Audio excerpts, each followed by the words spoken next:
You are listening to the Exceptional Conservative Network. For more information, go to www.theexceptionalconservativeshow.com.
Script reads me. Headley. And I'm Ryan Wolf. Our greatest responsibility is to serve our Treasure Valley communities, The El Paso, Las Cruces communities, Eastern Iowa communities, Mid-Michigan communities. We are extremely proud of the quality, balanced journalism that CBS 4 News produces. But we are concerned about troubling and irresponsible, one-sided news stories plaguing our country. The sharing of biased and false news has become all too common on social media. More alarming, some media outlets publish these same fake stories without checking facts first. The sharing of biased and False news has become all too common on social media. More alarming, some media outlets publish these stories that aren't true without checking facts first. Unfortunately, some members of the media use their platforms to push their own personal bias and agenda to control exactly what people think. And this is extremely dangerous to our democracy. this is extremely dangerous to our democracy. This is extremely dangerous to our democracy. This is extremely dangerous to our democracy. This is extremely dangerous to our democracy. This is extremely dangerous to our democracy. Yo, we trained actors, motherfucker.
You are listening to the Exceptional Conservative Network. For more information, go to www.theexceptionalconservativeshow.com.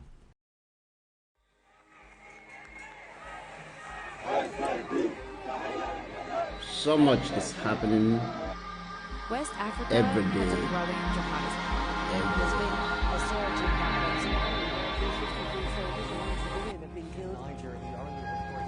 To make sense of it, okay, I'm standing right here. Join Rose Ojabo from Abuja, Nigeria, with The World Today with Rose at tcntv.com.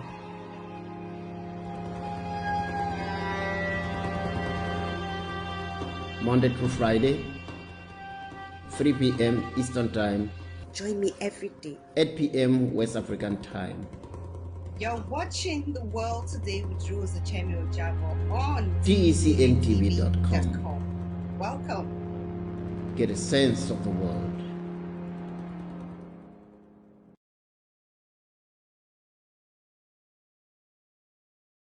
You are listening to the Exceptional Conservative Network. For more information, go to www.theexceptionalconservativeshow.com.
Bill Nelusion is live at the border in La Joya, Texas with more. Hi, Bill.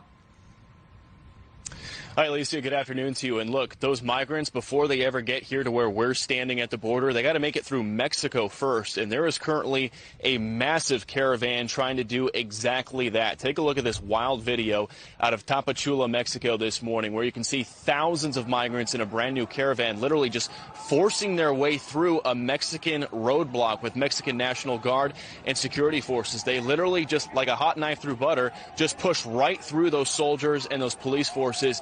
And it wasn't much of a roadblock at all. Thousands of those migrants able to just run right through it and continue on with their march. Again, this is a brand new caravan heading towards the United States as we speak. Take a look at the second piece of video showing when the caravan first started marching earlier this morning. Again, this is Tapachula, Mexico, which is in the southeastern part of Mexico. Thousands of them being led by an activist who essentially says that the Biden administration's policies are kind of like a cattle call to these migrants, enticing them to come to the border. So they are starting their march. They're going to do so.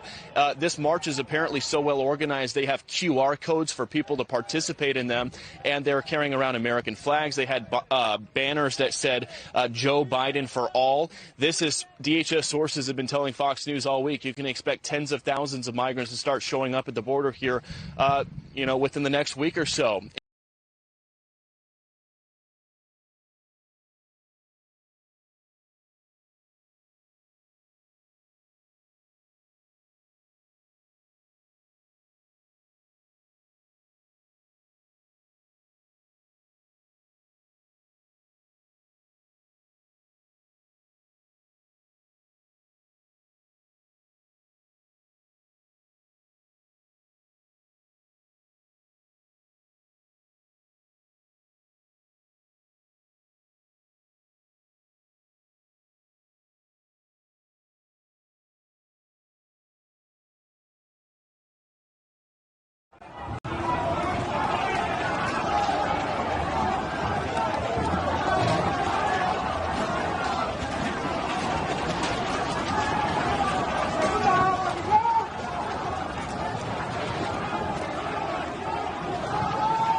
All right, sorry about that.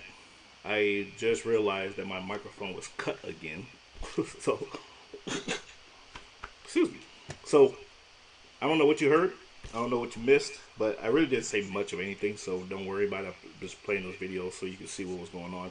Like I said, I will preface that I did intentionally show, I shared that video of a migrant caravan overrunning the the Mexican border by labeling it as it was overrunning the Texas border. But I did that on purpose so people can acknowledge that this is a crisis and this is what's going on, because there have been people that's been in denial saying that it's not true and everything else. So I created that stir on social media on purpose. But anywho, I don't know why my microphone did that. That irritates me. But anyways, folks, we're gonna jump to a quick commercial break. When we come back, we're gonna get into some hot and heavy subjects here. So stick around and see you in a couple minutes.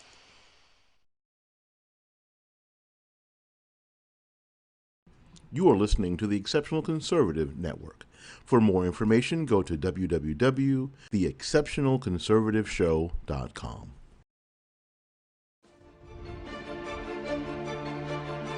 Everything that's reported on television isn't always true, but it should be. NTD, the power of truth.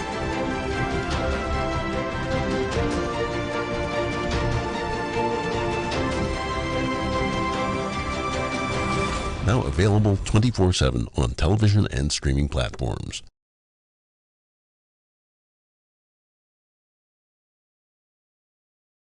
You are listening to the Exceptional Conservative Network. For more information, go to www.theexceptionalconservativeshow.com. Hey, welcome back. All right. I don't know if you also caught my breaking news at the opening of the show that Sudan is under a military coup right now, and that the Prime Minister and the government officials have been detained and they dissolved the government. So that's breaking news that's going on in Sudan right now. I don't know if you caught that earlier. Like I said, I didn't realize that my microphone was off. But now that I see that it's going, I want to repeat some of the highlighted stuff that I was just talking about. And thank you for the 60,000 viewers to our network this past week. We really truly appreciate that. So now I got the past stuff out of the way that I was saying at the opening. Now that I hear myself, you know. So anyways, Republican Congressman Jim Banks had his Twitter account suspended this week because he called the Assistant Secretary of Human Health, Rachel Levine, a man. Now, ladies and gentlemen, I'm not here to debate or discuss really whether or not a transgender is who they transform themselves to be and all that. I'm not here to talk about that. But what I am going to address, and it's something that pissed me off, and I was like, no, we're not doing that. So let me get situated here because I'm about to go on this tirade. Rachel Levine was promoted to four-star admiral for, let's see, let me get this right because I never heard of this, U.S. Public Health Service Commission Corps, and she's the first transgender to be promoted to this four-star admiral level. Now, it went on, the article went on to say that she is also the first female four-star in history, four-star admiral in history. This is where I pumped the brakes. I was like, okay, stop, negative. We're not doing that. No, you are not gonna sit here, and I'm gonna blow up Miss Howard. You are not gonna sit here and detract the credit that Admiral retired Michelle Howard deserves, because she is in fact the first female black woman promoted to four-star admiral in history. So let's set the record straight here, ladies and gentlemen. We're not going to play this game just because we are in the movement of catering to the LGBTQ community, that we want to strip people of their rightful titles. You can have that you're the first transgender four-star. You can have that. But don't you dare damn say that you're the first female four-star. We're not playing that game. Sorry. And then in the article, though, I will be transparent here. The article did try to delineate the fact that non-military, because Michelle Howard is military, naval. Still, no. No. You're not going to credit or take credit by saying you're a four-star admiral, because Michelle Howard was the first four-star admiral. However domain, whether civilian or military, the rank four-star admiral is Michelle Howard's. So that's, I'm a digress, because that pissed me off when I saw that. I was like, no ma'am, no ma'am, we're not doing that. Let me turn my mic down just a smidget because I am echoing. Anyway, so that's what's going on with that. But Jim Banks, he doubled down on that and said, no, we're not doing that. She is a man. Like I said, I'm not here to debate, how a transgender wants to identify. So that's not what this is about today. I kind of touched on that last week with the Chappelle stuff, but I just wanted to touch on that and correct the record, because you're not gonna, like I said, you're not gonna sit there and take credit from my sister and and do that. We're not playing that game. Sorry, we're not sorry. Anyways, okay. Senator Agnes King, he argued to change the filibuster this week also, citing that the framers would be diametrically opposed to the filibuster of today. Now, we're going to go into a little bit of history lesson here. Like I said, we're going to get into some heavy stuff here today.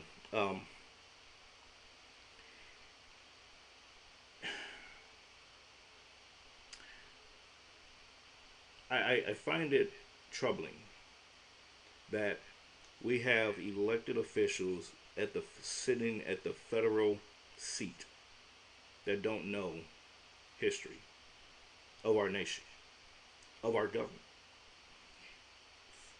Granted, the filibuster itself is not a new thing, but it is it came much later after the founding fathers.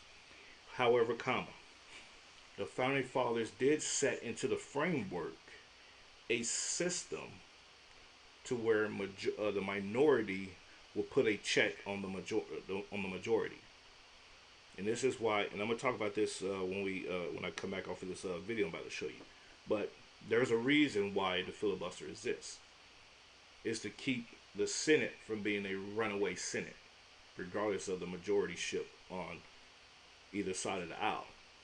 It's a check and balance within the Senate for a reason.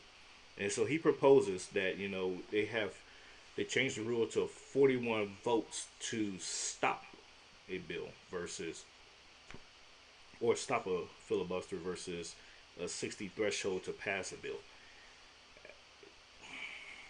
Folks, this is why we have history classes. Take a look. Constitutional Conversations is a series of discussions by America's leading scholars about the principles, framing, ratification, and implementation of constitutional government in the United States. This series is hosted by the James Madison Memorial Fellowship Foundation of Alexandria, Virginia.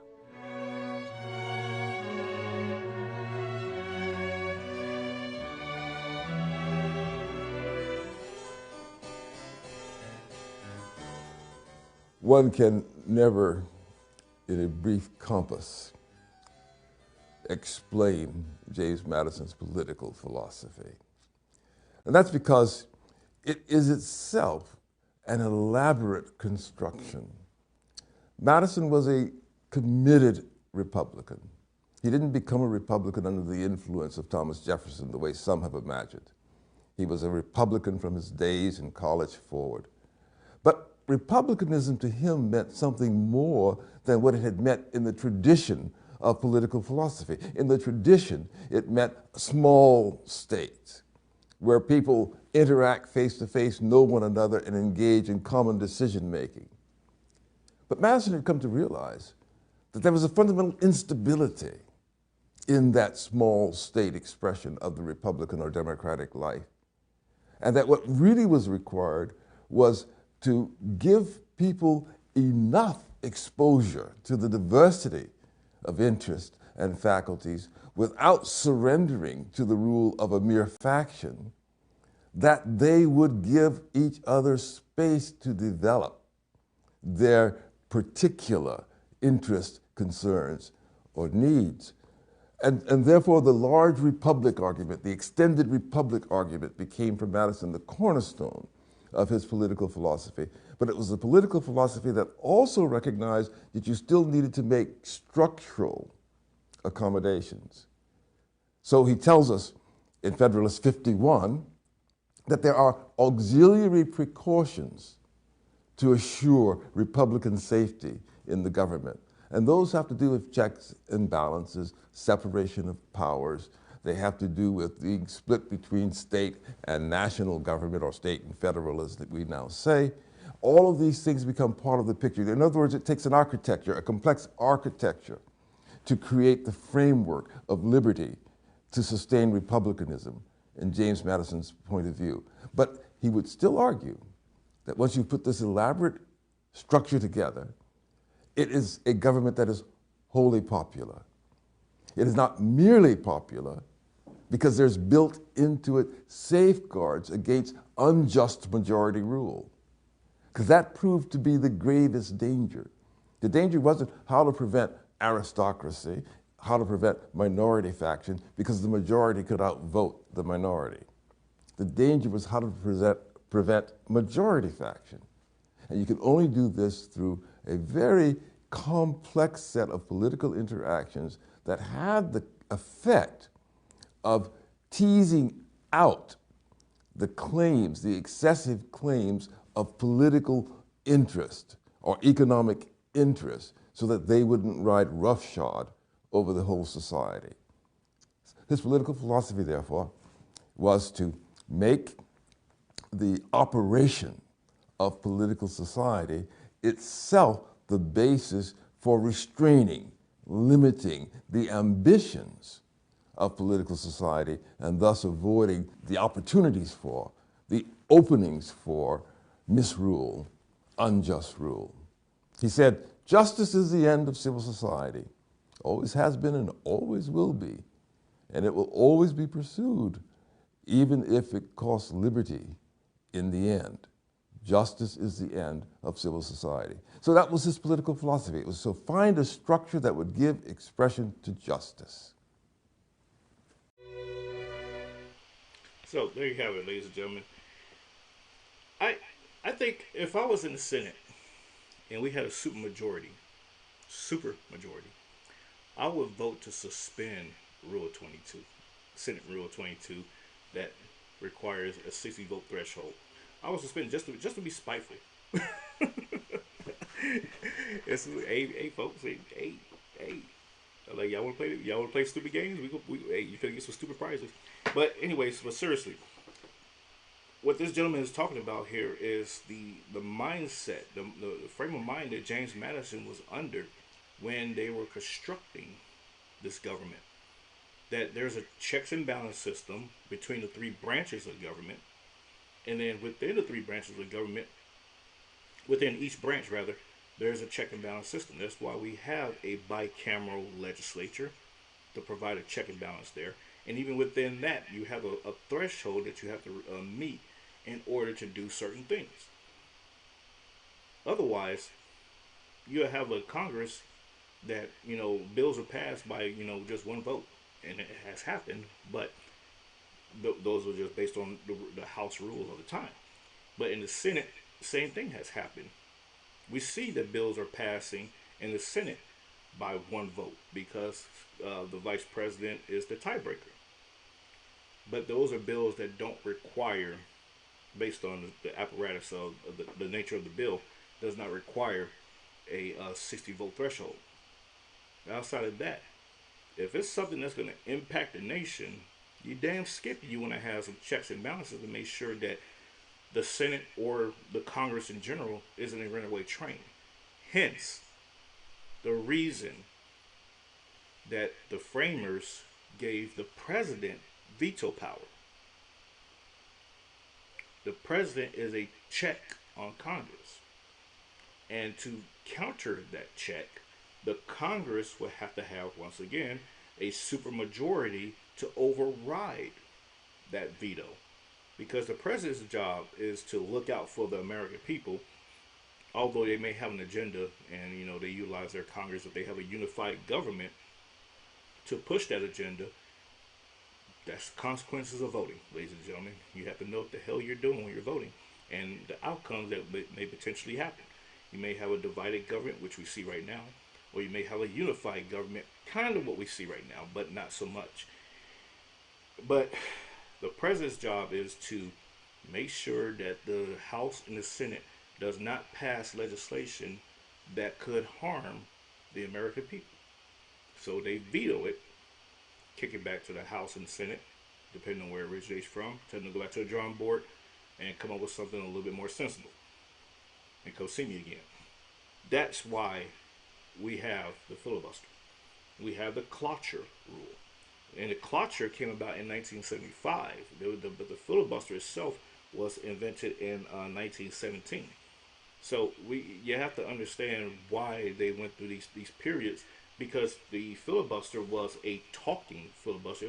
It wasn't even a 60 vote threshold rule. It was just one or two guys get up there and they talked until the sun went down and everybody went home and they couldn't get anything done. I am not in favor of that too much, because that in that case, every single bill that would come up that one party is opposed to, they would filibuster it and prevent other bills from being heard. So it's a wham bam, thank you ma'am. Do we have 60 votes to pass this? Yes or no? Move on. That makes sense, because that is a supermajority passing a bill through the Senate. So that's where I am with that, and that's how government should function.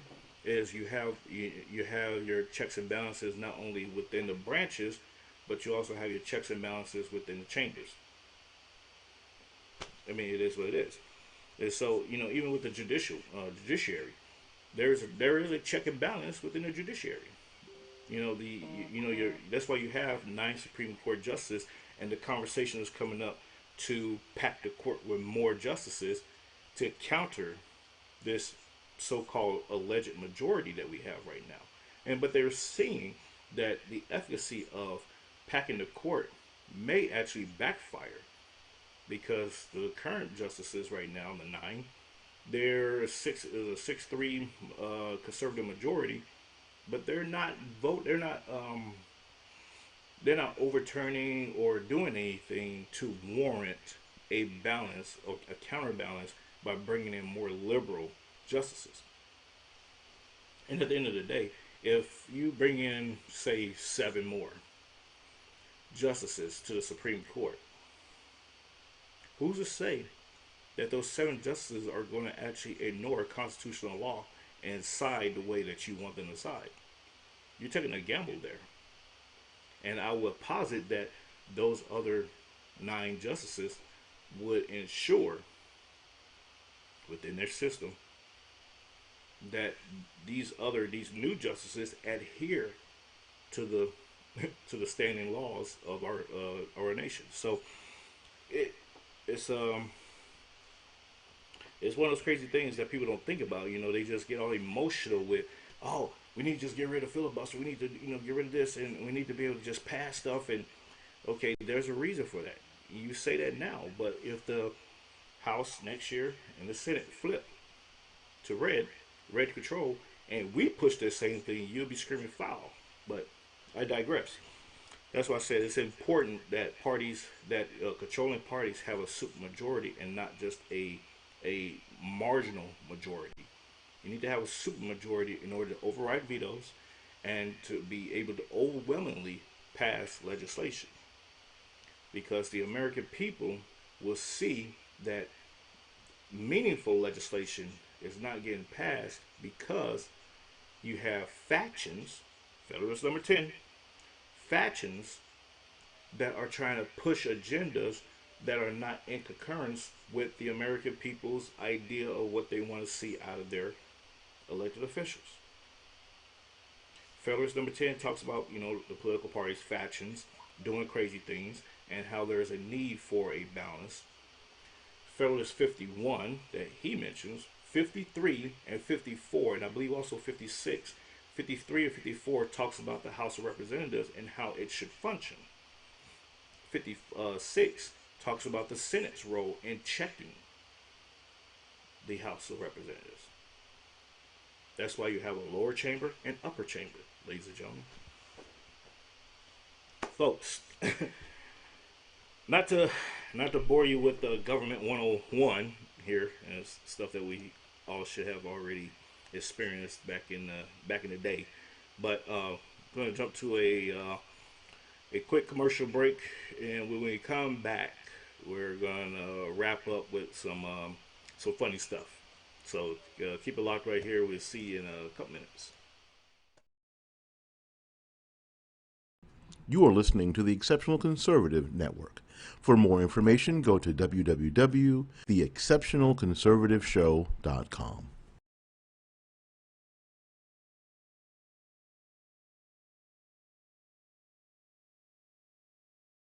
This is Global Impact with David McQuell, your host. Isaiah chapter 2 verses 1 to 5 says that a time is coming when the church will rise in authority and influence and dominate the earth. And many nations will come and say, teach us the ways of the Lord. Global Impact is a show that inspires you as a Christian to rise up through the values of the kingdom of God and shine as light wherever you may be. We believe that missions is no longer limited to some isolated, unreached community in some dark continent. The church should reach out to all aspects of life, including politics, business, science and research, the media and diplomacy, and every aspect of human life. Join us on Global Impact, Monday through Friday, at 2 p.m. Eastern Time and 6 p.m. GMT. Global Impact is broadcast on tecntv.com. Join us.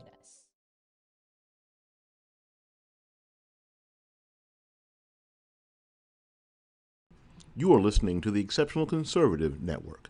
For more information, go to www.theexceptionalconservativeshow.com. Hey, welcome back. So,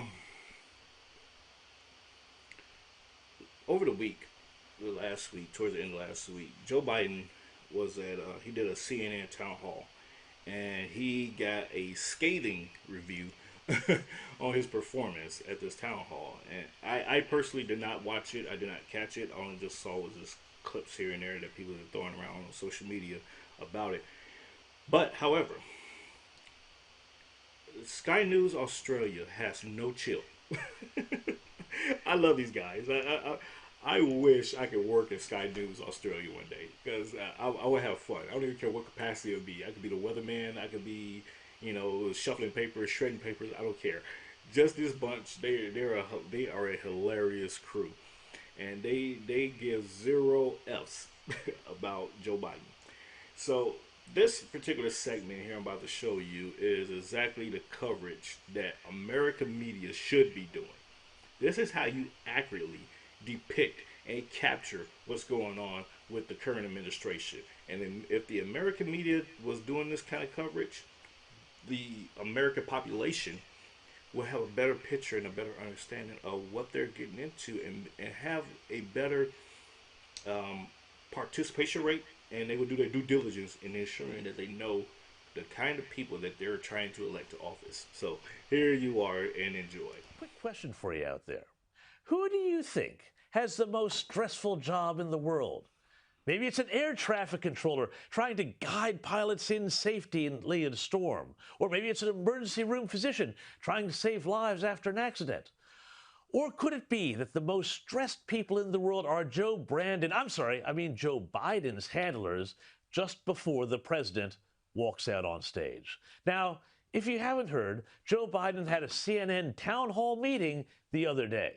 And let's put aside the incredibly Soviet nature of the Biden White House putting on an event for citizens to ask questions of the president, because this is, of course, the same White House that's been trying to label parents who dissent from critical race theory and trans ideology being taught in schools as domestic terrorists. But anyway, let's go back to the town hall. And this, my friends, did not go well. Have a look. There were plenty of forgetful moments, and host Anderson Cooper had to help Biden through any number of answers, like this one about port congestion and the unfolding supply chain disaster that is threatening to ruin Christmas.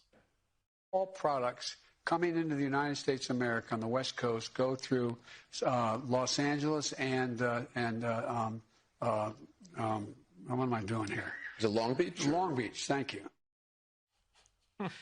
And again, we've got to ask, what was he doing with his hands? That just in terms of inflation, because you had told us at a town hall, I think it was in July, that this was just near-term inflation. Maybe he read this 2013 study in which researchers found that clenching your fists could improve your memory. There were plenty of other Joe classics on display, too. For example, there was the weird, creepy, heavy-breathing whisper when he tried to claim that big corporations don't pay a cent. Don't pay a cent. Don't pay a cent in taxes.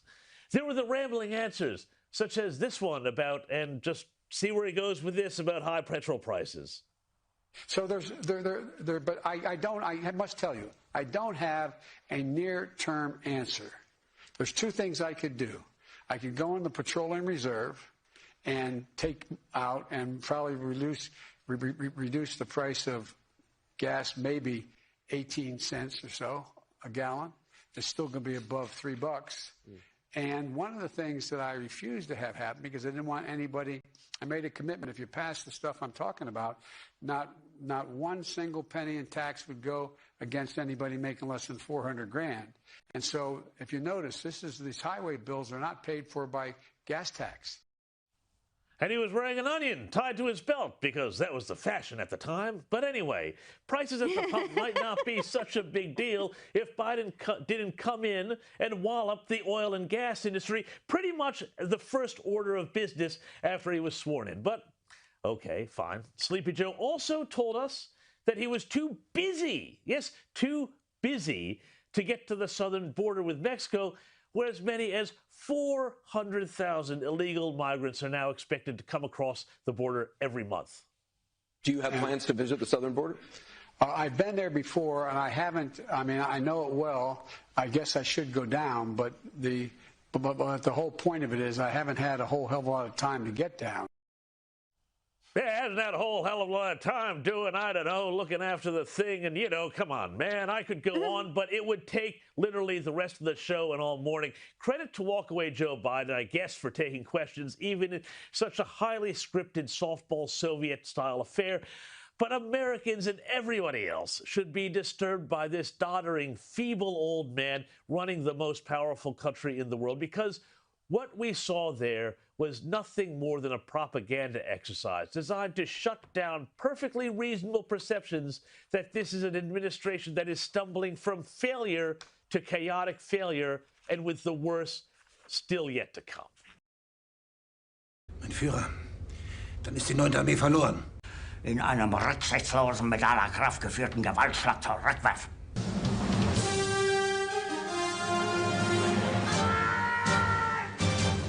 Oh. Thank you all for your time. Wink! Soll mit der 12. Armee die Sache unterstützen. Sir, Dann seid ihr Armee! Sagen Sie, Bosse, Sie kämpfen, wo es geht. Ich glaube! Der Russe steckt 12 Kilometer vom Stadtkern. Thank you. Ich habe heute den Fall Clausewitz ausgegeben. Von vor kommt der Beschuss. Das war ein Befehl! Das war ein Befehl! Berlin wird Frontstadt. Sie übernehmen als Kampfkommandant. Machen Sie noch Zweifel an meinem Befehl? Ich glaube! Ich habe mich klar genug ausgedrückt! Thank you, and may God bless you all. And may God protect our troops. Aber wir müssen auch da eiskalt sein. Jeder hat mich belogen, sogar die SS. Die gesamte Generalität niederträchtiger, treuloser Feigling. Ganz Europa erobert. Wir können jetzt keine Rücksicht auf sogenannte Zivilisten nehmen. Sie nennen sich Generale, weil sie Jahre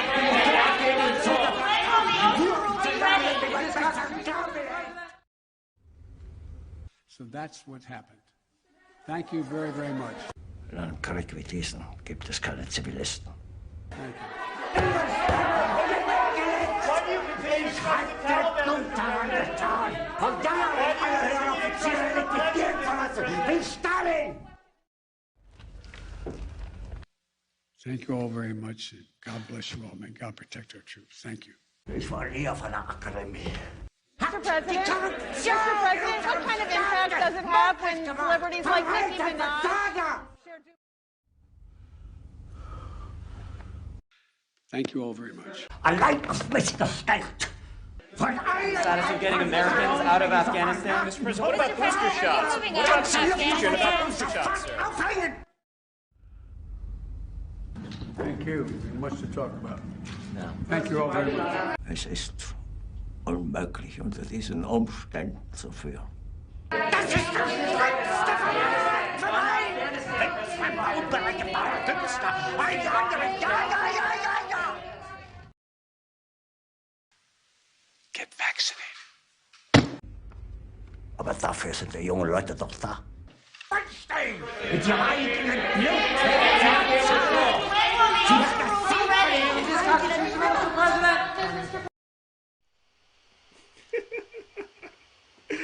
I tell you, man, I love the Hitler parodies. They're like they break my day.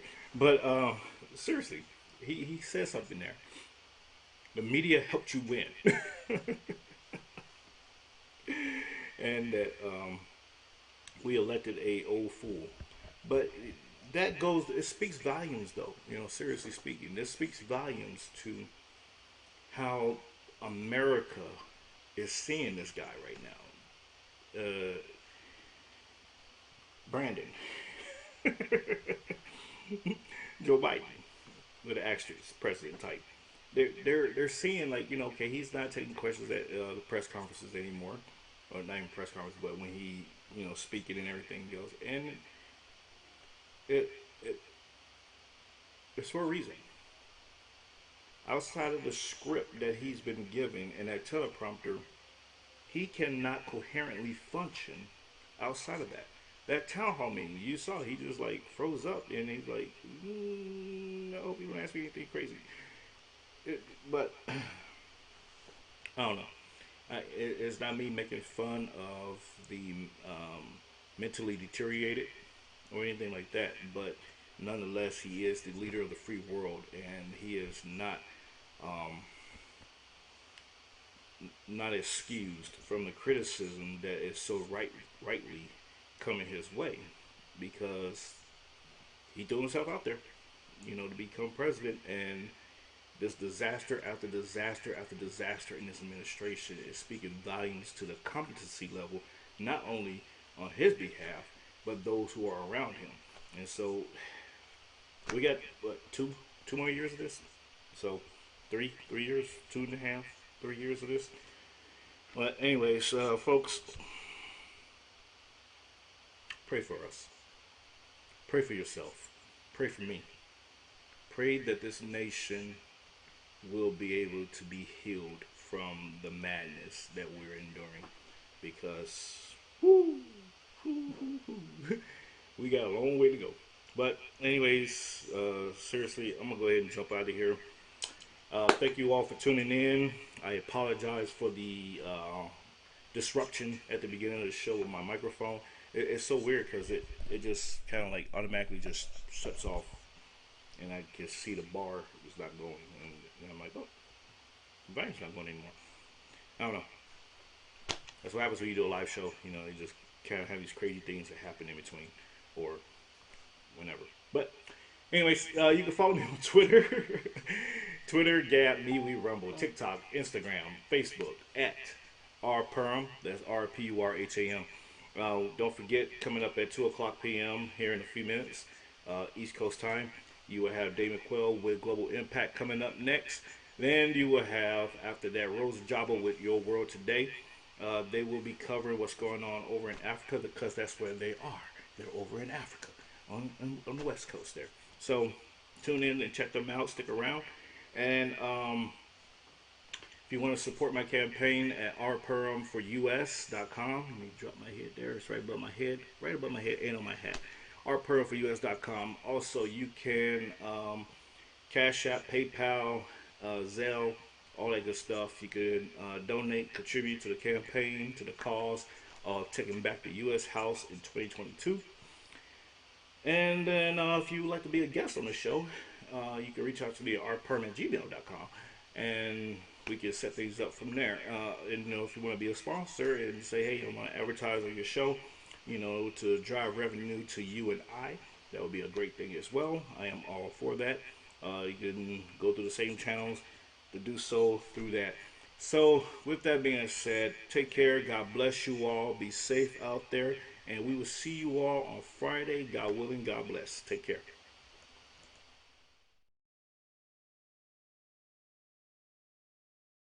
You are listening to the Exceptional Conservative Network.